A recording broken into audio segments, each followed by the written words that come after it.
بسم الله الرحمن الرحيم. أهلا بكل المتابعين الكرام. استكمالا لسلسلة وصفات تتبيلات الدجاج اللي نزلناها على صفحتنا على الفيسبوك، النهاردة هنعمل مع بعض التتبيلة رقم 3. هنعملها زي ما تعودنا بشكل مختلف وطعم كمان مختلف، وهنقدمها بطبق شكل جديد. هنقدمها النهاردة بشكلين.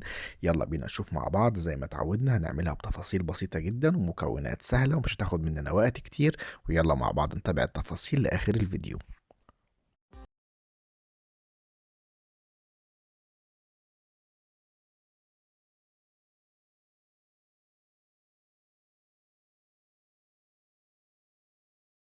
ده نص كيلو من صدور الفراخ البانيه. زي ما احنا شايفين جايبين الصدرين كاملين متنضفين تماما من الجلد ومتشفين من العظم. هنقطعهم دلوقتي مكعبات متوسطة زي ما احنا شايفين بالحجم ده تقريبا، علشان نراعي انها لما تدخل في السوا بتكش شوية، فنخلي المكعبات الى حد ما حجمها يكون متوسط. في كوباية دلوقتي هنعمل التتبيلة بتاعتنا. بنضيف ربع كوباية من المية، ويفضل تكون مية دافية عشان التوابل تدوب فيها ببساطة. هنضيف بعد كده نص معلقة صغيرة من السكر، بعد كده معلقة صغيرة من البصل البودرة، نص معلقة صغيرة من البابريكا، نص معلقة صغيرة من الفلفل الأسود، ومعلقة صغيرة من بهارات الفراخ. وبهارات الفراخ هتلاقوا طريقتها بالكامل هي ومجموعة كبيرة جدا من البهارات على صفحتنا في الفيسبوك. هسيب لكم رابط الصفحة في أسفل الفيديو في صندوق الوصف. وبعد كده بنضيف ربع معلقة صغيرة من القرفة، وده اختياري. كيس مرقة فورية أو نص مكعب من المرق، اللي يحب يضيفه طبعا مفيش مشكلة، لكن هو بيدي نكهة حلوة جدا. وبعد كده بضيف معلقة صغيرة من الملح وفص من الثوم المفروم، وبضيف بعد كده معلقتين كبار من الزيت، وابتدي أقلب التتبيلة بتاعتي. تقليب التتبيلة يكون كويس جدا علشان السكر والملح يدوبوا، وعشان كل التوابل تمتزج مع بعض، ولما تتوزع على قطع الدجاج تديني التتبيلة يبقى طعمها واحد ومتوزع بشكل مظبوط على كل حتة. ضفت هنا قطع الدجاج بتاعتي في كيس من أكياس التلاجة اللي هي مجهزة إنها تدخل الفريزر، وضفت عليها التتبيلة. بعد كده اقفل الكيس بتاعي واهزه زي ما احنا شايفين كده، عشان اوزع التتبيله في كل انحاء قطع الدجاج وتبقى متخللها من كل مكان. وبحطها في التلاجة بتاعتي تتبل من ساعتين لغاية 24 ساعة. بعد كده لو عايز افرزها برفعها احطها في الفريزر. خلاص انا سبتها كده في التتبيلة تقريبا حوالي 8 ساعات، ودلوقتي خرجتها جاهزة على السوا في طاسة معايا أو إناء يكون واسع. طبعا بجهز أنا هضيف عليها هنا فلفل أخضر، ودي اختياري. اللي عايز يضيف فلفل أخضر ضيف فلفل ألوان، مش عايز أضيف حاجة دي حاجة براحتكم. ضفت هنا معلقة كبيرة من الزبدة مع معلقتين من الزيت، او ممكن نكتفي بالزيت اللي في التتبيله. وببتدي بنزل بالفراخ على نار فوق المتوسطه قريبه شويه للعاليه عشان تاخد صدمه. اوزعها على جميع النواحي وراعي انها ما تبقاش فوق بعض عشان ما تنزلش ميتها، ولازم النار تبقى عاليه شويه عشان ما تنزلش الميه بتاعتها وتفضل طريه معايا وجوسي. هنا قبل ما تستوي بحوالي دقيقتين تلاتة بنزل الفلفل علشان مش عايزه يدبل ومش عايزه يفقد قيمته الغذائية، ويفضل في نفس الوقت محافظ على لونه وشكله وقرمشته. بيفرق كتير جدا معانا في الطعم. زي ما احنا شايفين هي خلاص كده استوت. بشيلها من الإناء اللي أنا عملتها فيه، بركنها على جنب، وببتدي أجهز الرز بتاعي معايا. هنا هستخدم كوباية من الرز المصري، وهستخدم معاه جزر وبسلة. استخدمت حوالي جزرة كبيرة، ومعلقتين كبار من البسلة، ونص مكعب من المرق، وفصين من التوم متقطعين زي ما احنا شايفين قطع كبيرة. في حلة على النار بضيف حوالي 3 معالق كبار من الزيت، وبنزل عليهم بفصين التوم المتقطعين، والتوم يكون متقطع مش مدقوق عشان ما يبقاش طعمه حاد جدا. اول ما ريحه التوم بتاعتي تطلع بنزل عليه بالجزر. طبعا في الخضار دايما في حاجه اسمها اولويات تسويه او اولويات السوى. في حاجات تنزل قبل حاجات عشان في حاجات بتحتاج سوى اكتر. الجزر بيحتاج سوى اكتر، فعشان كده نزلته الاول.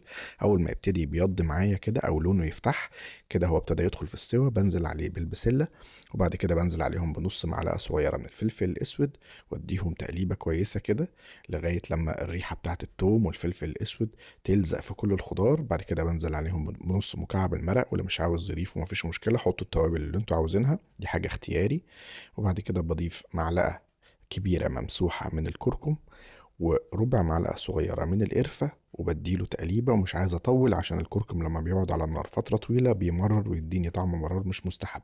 هي التقليبة زي ما احنا شايفين كده، ما كملتش دقيقة يا دوب وزعت اللون. بعد كده بنزل بكوباية الرز بتاعي. بقلب بقى الرز مع الخضار كويس جدا، واشوحهم لمدة حوالي برضو دقيقتين تلاتة. مش عايز احمل على الرز عشان الرز ما يبقاش الوانه مختلفة، عايزه كله يبقى درجة واحدة في اللون الاصفر. وزي ما احنا شايفين خلطت الخضار بيه كويس، وبعد كده بكون مجهز معايا المية بتاعتي المغلية. بضيف الملح الأول، بعد كده بجهز المية بتاعتي وتكون مغلية، ودي تركة مهمة جدا في أي نوع رز. المية لازم تكون بتغلي، ده بيفرق كتير جدا في النتيجة النهائية للرز. بنزل عليه هنا بكوباية كبيرة من المية المغلية. الرز المصري بياخد من كوباية لكوباية، كوباية الرز بتاخد كوباية مية مغلية. بقلب كله كويس عشان أدوب نص مكعب المرق اللي حطيته، وأدوب الملح، وبسيبها على نار متوسطة لغاية لما يبتدي الرز يشكشك معايا زي ما احنا بنقول، زي ما احنا شايفين كده. بعد كده بغطيه وأوطي عليه واسيبه تقريبا تلت ساعة لغاية لما يستوي. بعد 20 دقيقة زي ما احنا شايفين بيطلع معانا حلو وجميل ولونه كله موحد، وزي ما احنا شايفين الحبايات كلها مفلفلة ازاي، والرز يستاهل بقكم. طبق الرز ده لوحده تحفة.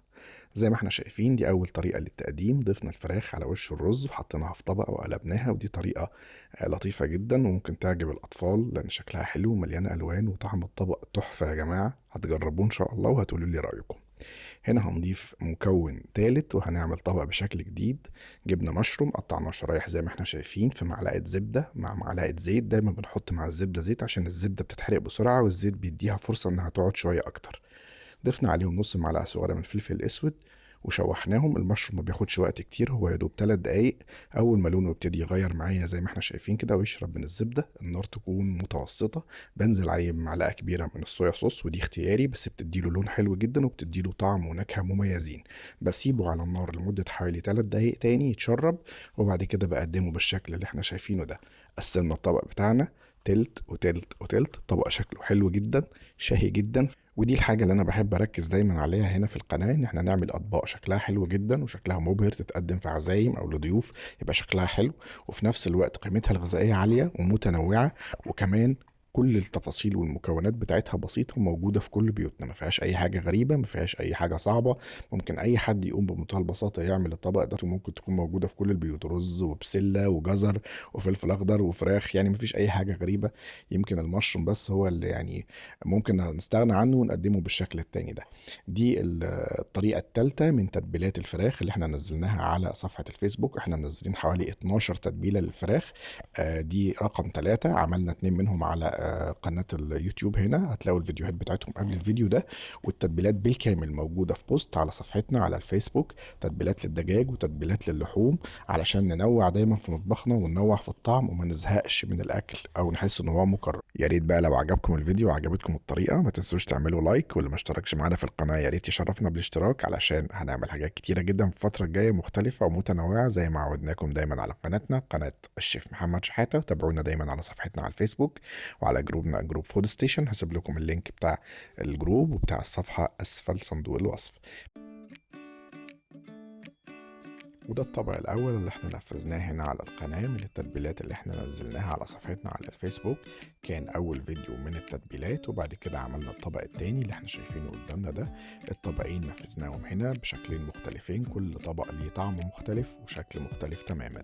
والنهاردة إن شاء الله تجربوا الطريقة التالتة وتقولوا لي رأيكم، وإن شاء الله هستناكم في وصفات مختلفة على قناتنا قناة الشيف محمد شحاتة. ألتقي بكم على خير، مع ألف مليون سلامة.